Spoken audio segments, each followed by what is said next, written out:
I swear to you, the first thing that man said to me that morning wasn't hello, wasn't good morning, wasn't even some half-hearted neighborly introduction.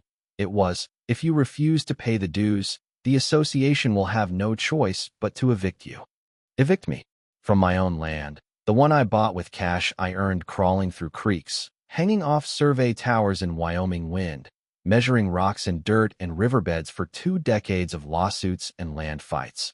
The one I bled for, sweated for, prayed for on nights so quiet the stars looked close enough to pluck down like fruit. And this stranger in a freshly pressed polo and a clipboard thicker than his sense was telling me I owed him money to exist here. And I don't know what it was. Maybe the way his loafers sank just slightly into my red clay driveway like they didn't belong there. Maybe the smell of early hay and diesel and the fact I'd just taken my first sip of coffee. But I started laughing, the kind of laugh that comes from deep down, the kind that shakes the dust off every bone you own.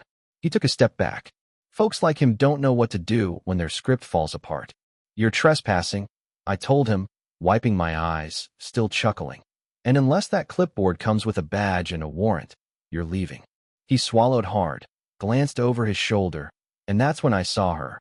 White SUV positioned at the end of my dirt road like a queen on a chessboard, tinted windows, engine still running, and a woman inside stiller than marble, sunglasses gleaming, lips pursed like authority was something she breathed in the morning instead of oxygen. Ellen Vance. I'd learn her name soon enough. She raised her phone, snapped a picture of me like she was tagging wildlife for relocation, and drove off without saying a word. And I remember muttering, mostly to myself, mostly to the land around me, you picked the wrong patch of dirt to mess with. Because I didn't buy this place to join some community knitting circle. I didn't leave a 20-year career in courtrooms, land disputes, and bureaucratic trench wars to move into a neighborhood where folks argue about mailbox paint shades and how many inches your grass is allowed to grow. I came here to breathe, to hear wind whisper through mesquite instead of traffic horns, to watch coyotes trot along the creek bed at dusk, to wake up to silence and know that silence belonged to me.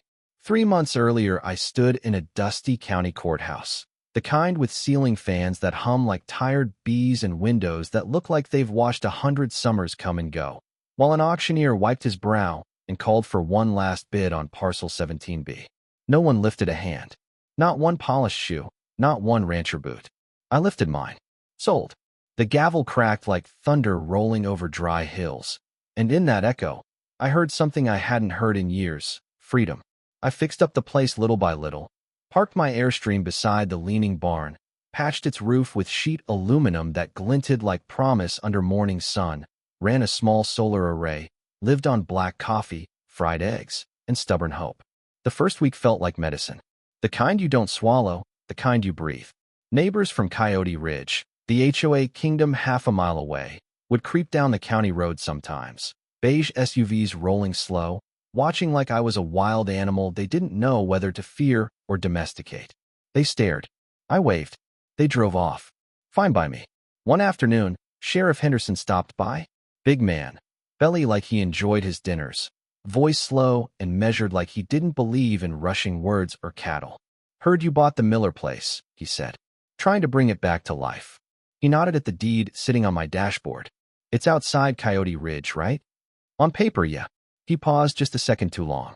Folks over there like to pretend the county ends at their gate. I laughed. I shouldn't have. A week later, the queen in the white SUV showed up. She stepped out of her car like she expected applause. Blazer sharp, heels sharp, voice sharper. Clipboard hugged to her chest like scripture. Are you the owner? She asked, not curious, not friendly, just confirming where to aim her authority. That's right. Jake Walker. I'm Ellen Vance, president of the Coyote Ridge Homeowners Association. I raised an eyebrow. Good for you. We've noticed increased activity here. Heavy equipment, unapproved structures, noise complaints. I wiped sweat off my forehead. Ma'am, this land isn't part of your community. Oh, I'm sure that's what your realtor told you, she said, voice dripping sugar over poison. But the borders were redrawn last quarter. You'll be receiving information soon. She turned on her heel and walked away before I could reply, dust swirling behind her like nature itself was annoyed. That night, sitting by my campfire, coyotes yipping in the distance, I reread my deed for the 10th time. Every line said the same thing: county property, not HOA. But that tone she used, the kind of tone a person uses when they're not bluffing, they're warning you they've already made their move. And I sat there staring at my barn roof reflecting moonlight like a shield, sipping cheap whiskey like courage, telling myself I'd come here for peace, not war. Turns out sometimes war comes for you anyway. I didn't know then about the spyware rocks they'd plant along my fence, or the drone they'd fly low enough to rattle the tin roof, or the goons they'd send at midnight with bolt cutters and bad intentions, or the forged county files they'd slip through back channels to steal my acreage with pixels and paperwork. I didn't know yet that an HOA could act like a cartel with welcome packets and glossy newsletters, wearing khakis instead of ski masks. All I knew was one truth that settled into my bones like the land itself spoke it. Boundaries matter to men who build them. And Ellen Vance had just stepped across mine. The mornings after her visit felt different, like the land was holding its breath right alongside me, waiting to see whether I'd bend or break or get real stubborn like my grandfather always warned I could. I tried to pretend nothing had changed.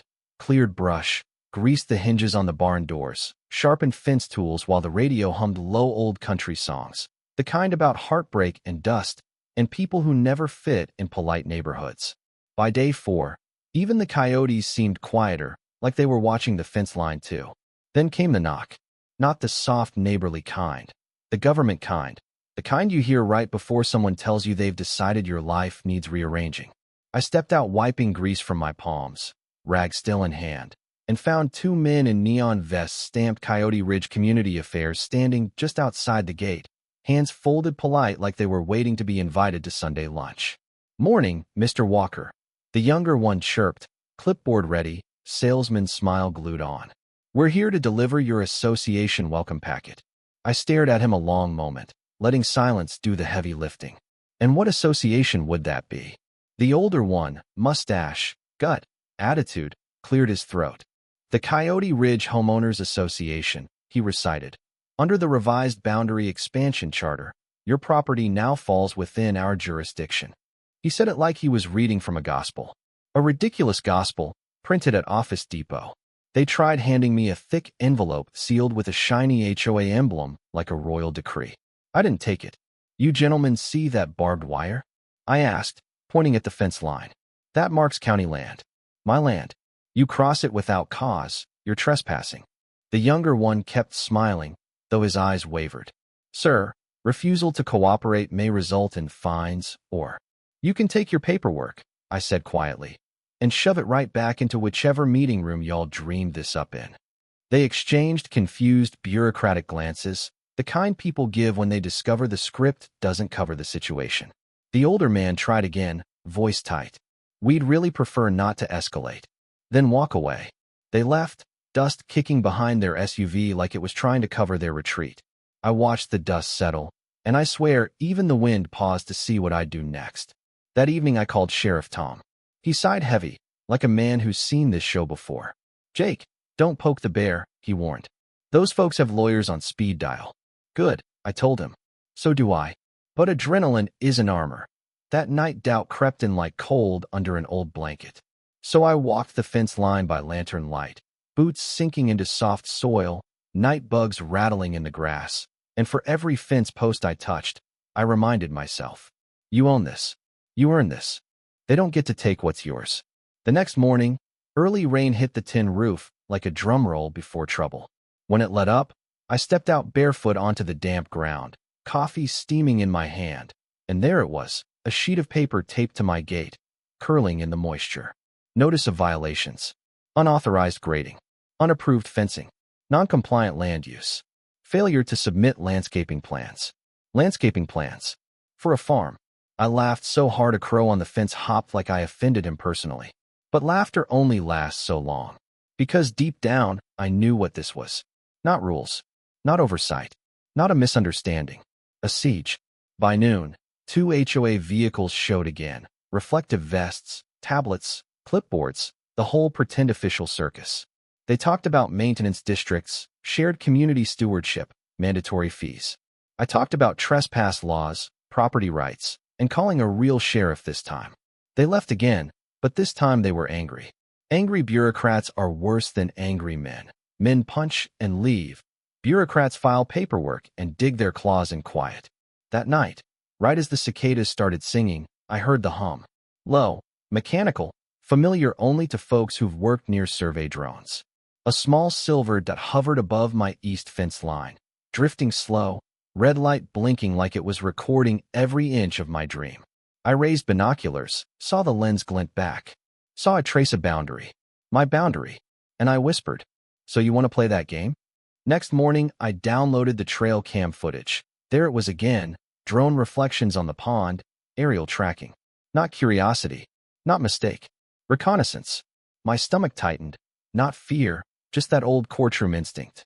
They were building a case against me, and they thought they were the only ones who knew how to build cases.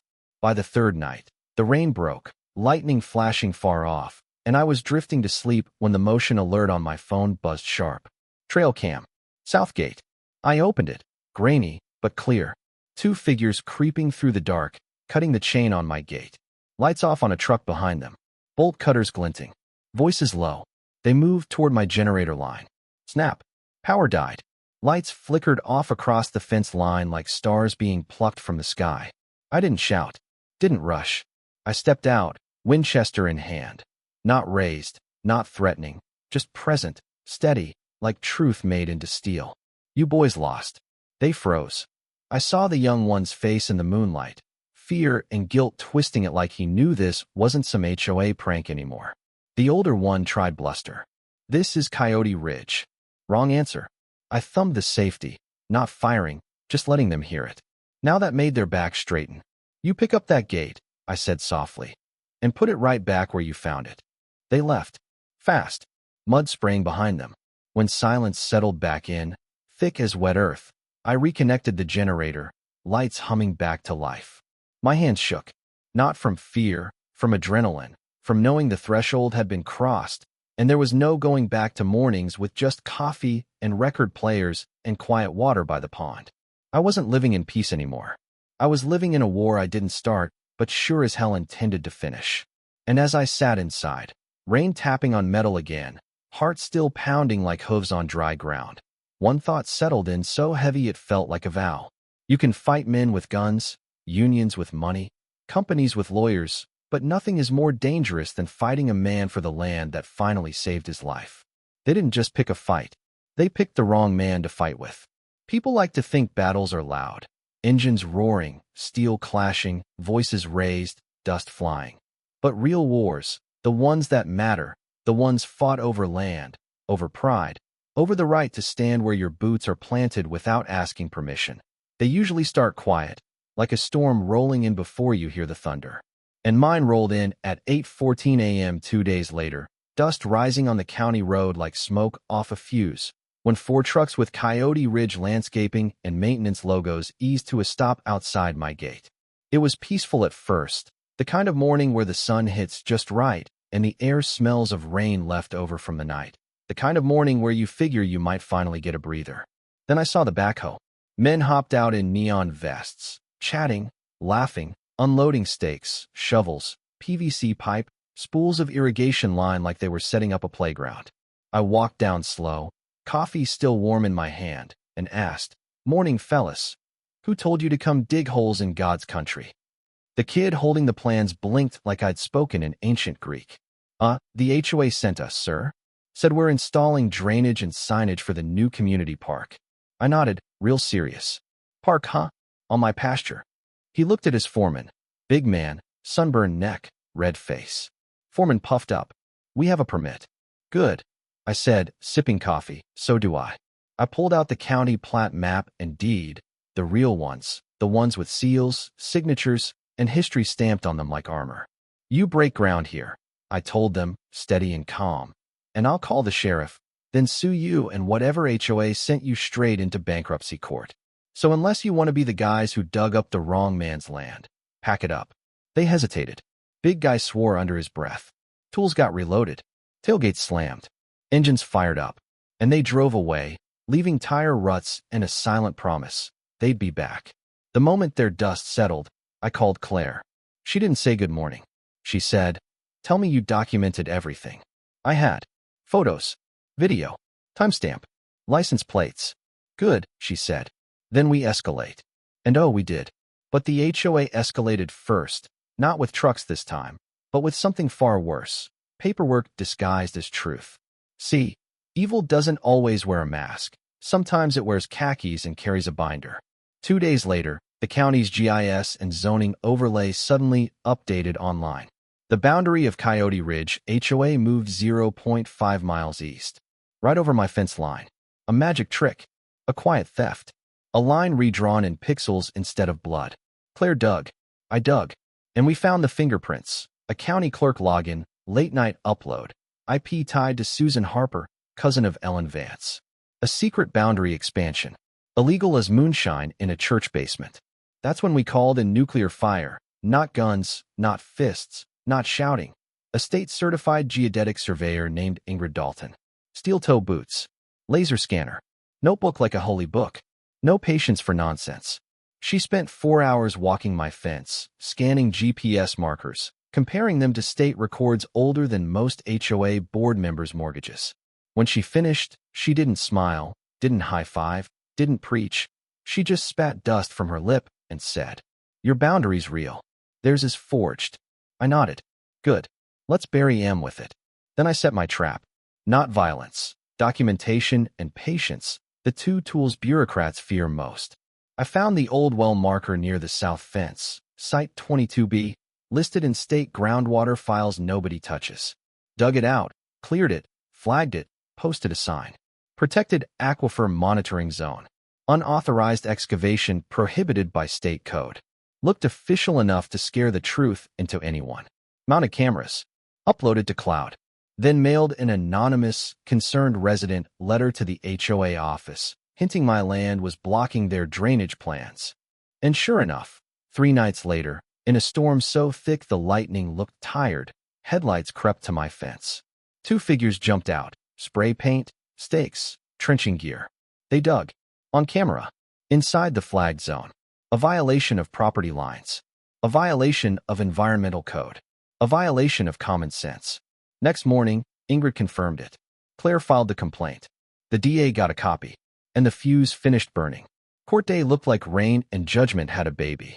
Judge Margaret Cordova, gray hair, sharper eyes than a hawk on caffeine, sat like she'd seen every trick in the book and was bored waiting for a new one. Claire laid it out slow, methodical, blade by blade. Drone footage, trail cam evidence, trespass video, forged zoning file metadata, survey records, HOA emails plotting to force sale through dues pressure. When Claire read that line out loud, a woman in the second row gasped like she'd seen the devil himself. Ellen tried to play queen again. Pearls, posture, icy indignation. But her voice wavered. Her eyes flickered. Her lawyer sweated like a glass of sweet tea in July. The judge froze the HOA's authority right then and there. No more dues. No more enforcement. No more threats. And when Claire requested full dissolution of the HOA, you could feel oxygen leave the room. Ellen's jaw clenched so hard I thought her veneers might crack. But the judge didn't say no. She said, "I will consider it." And in law speak, that's code for start packing your office. In the days that followed, dominoes fell like autumn leaves in hurricane season. Whistleblowers, bank statements, kickbacks, off-books accounts, agents walking out of HOA offices with boxes full of receipts and shame. Then came the sheriff, same man who warned me not to poke the bear, now standing outside Ellen's house while she was led away in cuffs. Not the violent kind, the bureaucratic kind, the kind that stings worse because your neighbors watch and nobody offers a casserole. Her son Tyler got probation. Susan lost her job. And Coyote Ridge HOA? Dissolved. A sign showed up days later at their gate. Painted crooked, nailed rough, but perfect. Welcome to Freedom Ridge. I didn't make it, but I sure smiled when I saw it. 1 week later, fog on the fields, dew heavy on fence wire. I was hauling feed when I saw her. Ellen, walking the county road with 2 lawyers trailing her like vultures who suddenly realized the carcass was their client's reputation. She didn't stop, didn't glare, just nodded once, tired, humbled in the way a storm is humbled only after it breaks itself against the mountains. "You win," she said quietly. I shook my head. "No, the land won. I just held the line." She walked off into the fog, and I swear, the silence after felt like the land exhaling. That evening I sat on my porch, steam from my coffee rising into cold dusk, coyotes calling somewhere beyond the ridge, bees settling in their hives, wind touching the grass like a blessing. I didn't feel triumphant. I felt right, rooted, like the dirt under my boots finally accepted me as one of its own. Because land isn't something you own. It's something you answer to. And if you ever fight for yours, really fight, you'll learn the same truth I did out here where fences meet sky. Freedom doesn't live behind gates. Freedom lives where you're willing to stand and say no. So tell me, was I right to fight like that? To pull every document, every law, every inch of fence wire tight around what was mine?